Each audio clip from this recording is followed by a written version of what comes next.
peran agama di situ. Kalau teman-teman sedang galau, sedih, gelisah, mari kita sadari bahwa hidup ini ilaihi roji'un, kembali pada Allah. Selama kita tidak kehilangan Allah, selama kita masih dekat dan semakin dekat padanya, kita masih nyaman, kita masih aman. Tidak harus galau, tidak harus putus asa. Ini namanya peran akidah.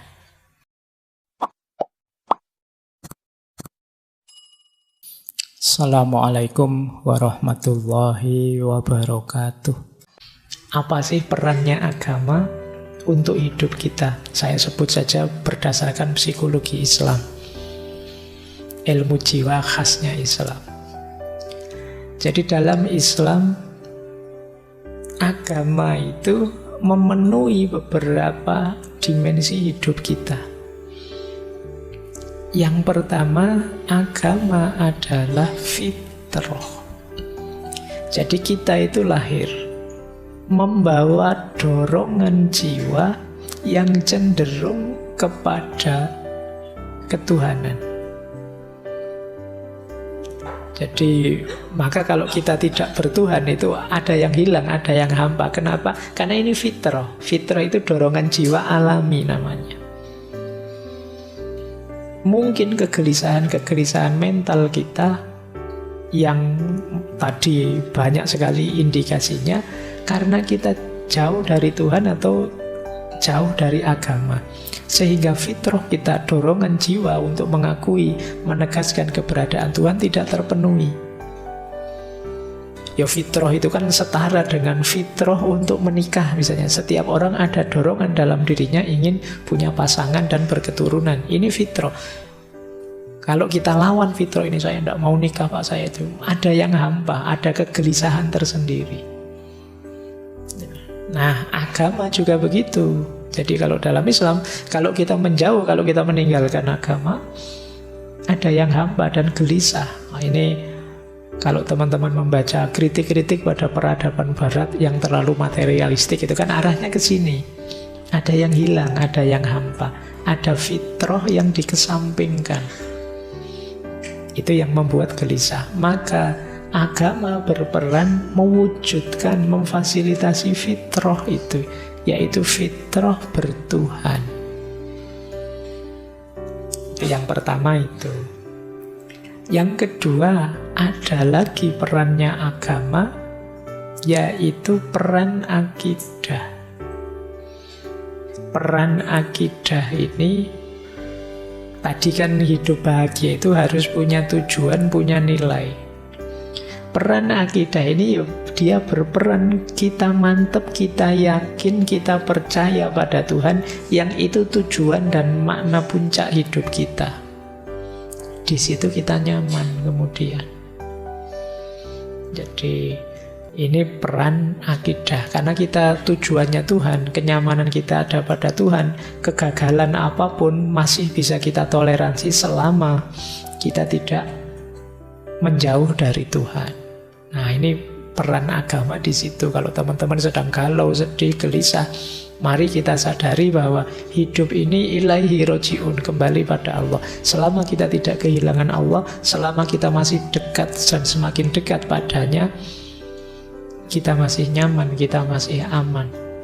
Tidak harus galau, tidak harus putus asa. Ini namanya peran akidah. Yang ketiga, apa perannya agama untuk kesehatan mental? Yaitu takwa. Takwa ini ya kita mendefinisikannya kesadaran dan ketaatan pada Allah, pada Tuhan. Kesadaran dan ketaatan ini ya jangan dikira sekedar kayak kritiknya Nietzsche tadi ya, itu hanya kita seperti budak saja disuruh-suruh. Enggak. Yang diperintahkan oleh Allah pada kita itu sesuatu yang manfaatnya untuk kita. Kalau budak itu kan disuruh untuk manfaat majikannya. Tapi Allah menyuruh kita untuk kita, ketenangan jiwa kita, kemantapan hati kita, perilaku kita yang baik, panduan moral untuk hidup sehari-hari. Disitulah perannya agama. Kadang-kadang pikiran kita buntu, hati kita gelap, Kita tidak bisa milih apa yang harus saya lakukan, apa yang harus saya jarum.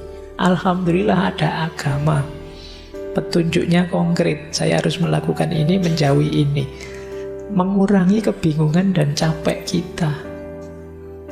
Nah, itu gunanya takwa. Jadi ini peran yang ketiga dari agama. Yang keempat, agama juga punya peran evaluatif. Ini sering kita bahas, tadi juga kita singgung. Malam hari ini kita agak muhasabah ya, mengukur diri kita. Introspeksi. Agama jadi standar-standar. Orang muhasabah itu kan ngukur sebaik mana perbuatanku, pikiranku, perasaanku. Aku ini tambah baik apa tidak. Evaluasi diri, introspeksi diri kan penting. Cuma kalau kita tidak punya standar-standar, sulit kita muhasabah. Pak, saya tafakur tentang diri saya, Pak. Kelihatannya saya lebih baik sekarang, Pak. Loh, lebih baik itu dilihat dari mananya. Nah, kalian perlu standar. Nah, agama menyediakan standar itu. Muhasabahmu lebih simpel sekarang.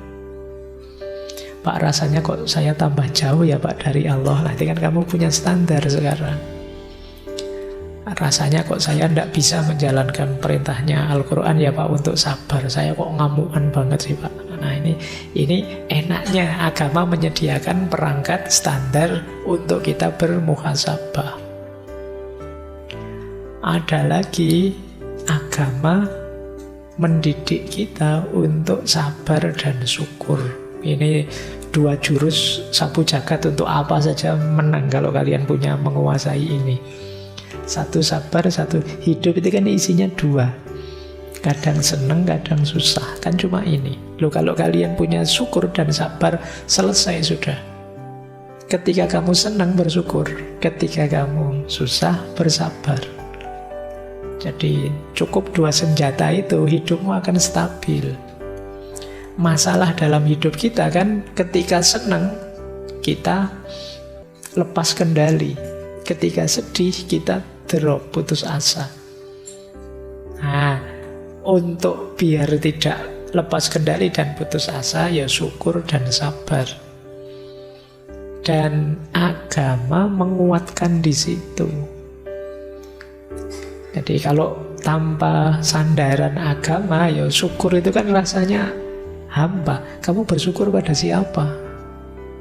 Ketika ada agama, bersyukurnya pada Tuhan yang menganugerahkan kenikmatan ini sekarang. Ketika tidak ada objek untuk disyukuri, kan terus kamu balik ke dirimu sendiri, bersyukurnya ke dirimu sendiri. Iya, sekarang pas kamu sukses, pas gagal. Ketika kamu kembalikan ke dirimu sendiri, terus kamu jatuhnya putus asa. Ketika kembali ke dirimu sendiri, kalau sukses sombong, kalau gagal putus asa. Nah, itu gunanya kita punya agama untuk meminimalisir efek dari problem mental tadi. Dan yang terakhir, peran agama dari perspektif ilmu jiwa Islam, psikologi Islam itu ihsan. Agama mengajarkan kita untuk memuncakkan kebaikan. Ya, mudahnya menyempurnakan segala kebaikan kita hanya pada Allah saja. Ini lebih menenteramkan.